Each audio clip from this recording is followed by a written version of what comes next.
नमस्कार दोस्तों।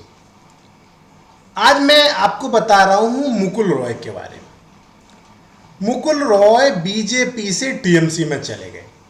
पहले टीएमसी से बीजेपी में आए थे और इनका जो है इतिहास ये है कि मुकुल रॉय जब ये तृणमूल कांग्रेस का गठन हुआ था 1998 में, तब दीदी के साथ थे और ये दीदी का दाहिना हाथ माने जाते थे।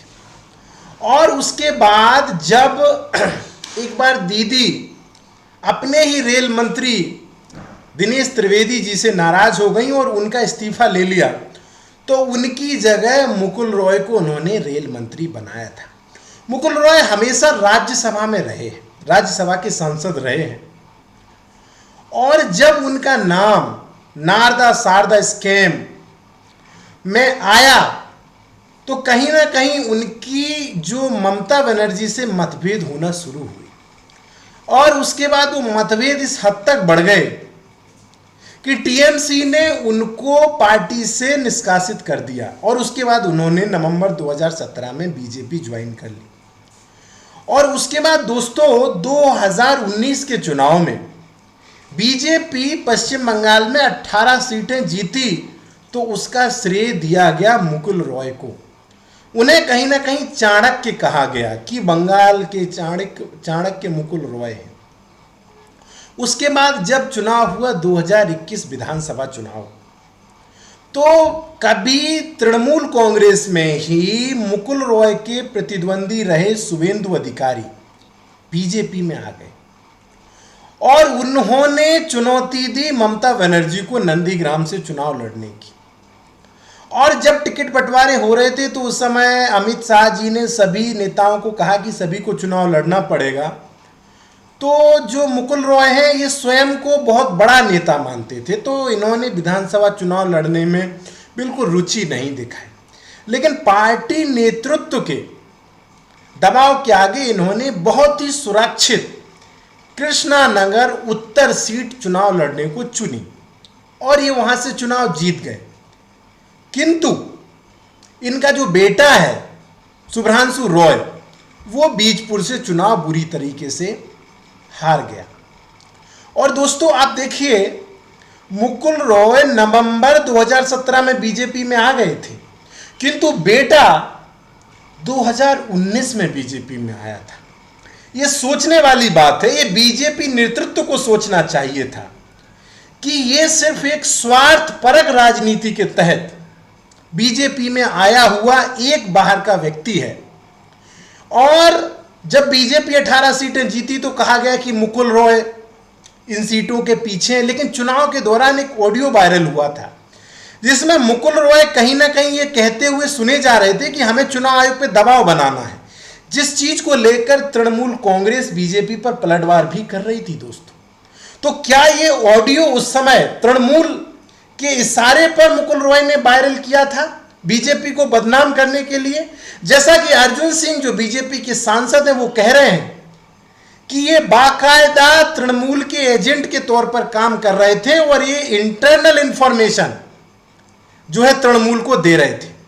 और दोस्तों आप देखिए, जब इनकी सुगबुगाहट बहुत दिनों से चल रही है कि ये जो है तृणमूल में जा सकते हैं, इसका अंदाजा आप इस बात से लगाइए कि जो पश्चिम बंगाल में 2 मई के बाद इतनी व्यापक पैमाने पर हिंसा हुई, लेकिन मुकुल रॉय ने इसके विरोध में एक ट्वीट करना जरूरी नहीं समझा। इससे साबित हो गया था कि कहीं ना कहीं मुकुल रॉय की तृणमूल कांग्रेस के साथ अंडरस्टैंडिंग है।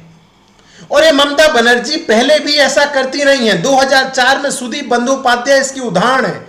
वो तृणमूल से बागी हो गए थे, लेकिन कुछ समय बाद तृणमूल में वापस आ गए और आज तृणमूल के लोकसभा में संसदीय दल के नेता भी हैं सुदीप बंदोपाध्याय, जिन्हें इन्हीं ममता बनर्जी ने पार्टी से बाहर किया था। तो मुकुल रॉय का केस कोई ममता बनर्जी की राजनीति के लिए नया नहीं है, वो ऐसा करती रहती हैं दोस्तों। और आप देखिए, जब मुकुल रॉय की सुगबुगाहट तृणमूल में जाने की थी, फिर भी बीजेपी नेताओं ने उनको रोकने के लिए कोई ठोस कदम नहीं उठाए। कहीं ना कहीं बीजेपी नेताओं को भी इस बात का आभास था कि मुकुल रॉय अपना काम ईमानदारी से नहीं कर रहे। और आज दिलीप घोष ने भी कहा कि मुकुल रॉय कोई बड़े जनाधार वाले नेता नहीं थे, उनके जाने से पार्टी को कोई फर्क नहीं पड़ेगा। अर्जुन सिंह ने भी कहा कि वो पहला चुनाव बीजेपी के सिंबल पर जीते हैं, जो कि बिल्कुल सही बात है दोस्तों। और जिस तरीके से उन्होंने तृणमूल में वापसी की है, ये कहीं ना कहीं इस बात की तरफ सभी को सोचने के लिए विवश करता है कि क्या वाकई में मुकुल रॉय की तृणमूल कांग्रेस के साथ अंडरस्टैंडिंग थी? आखिर वो बीजेपी में आए क्यों थे? और जिस तरीके से मुकुल रॉय का बेटा बीजेपी पर फेसबुक पोस्ट लिख करके निशाना साध रहा था, उससे इस चीज का साफ संकेत मिल रहा था कि ये जो मुकुल रॉय और इनका बेटा और इनके समर्थक जो है वो किसी मिशन के तहत एक पार्टी में आए हैं। इसीलिए तो इसे राजनीति कहा जाता है दोस्तों। अब राजनीति में न सिद्धांत है, न विचारधारा है, न मर्यादा है। अब ये सब खत्म हो चुका है दोस्तों। ये जेपी या इंदिरा के दौर की राजनीति नहीं है। यहां पर नेताओं के लिए राजनीति सिर्फ एक स्वार्थ का साधन बन गया है। खैर, अभी तो सिर्फ मुकुल रॉय गए हैं, जैसा तथागत राय जो कि बीजेपी के पश्चिम बंगाल के उस दौर के नेता हैं जब बीजेपी को पश्चिम बंगाल में कोई पहचानता नहीं था।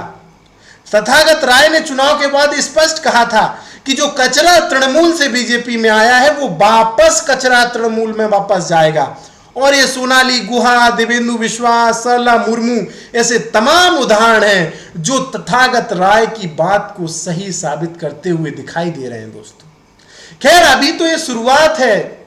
अभी देखना होगा कि मुकुल रॉय और तृणमूल कांग्रेस मिलकर के बीजेपी को कितना कमजोर करने की कोशिश करते हैं। ये तो आने वाला वक्त बताएगा। इस घटनाक्रम पर हमारी नजर बनी रहेगी और इससे जुड़ी हर अपडेट हम आपको देते रहेंगे। आप हमारे साथ बने रहिए हमारे फालतू वुड में, और हमारे फालतू वुड को लाइक करें, सब्सक्राइब करें, कमेंट करें और हमारा हौसला बढ़ाएं। बहुत बहुत धन्यवाद।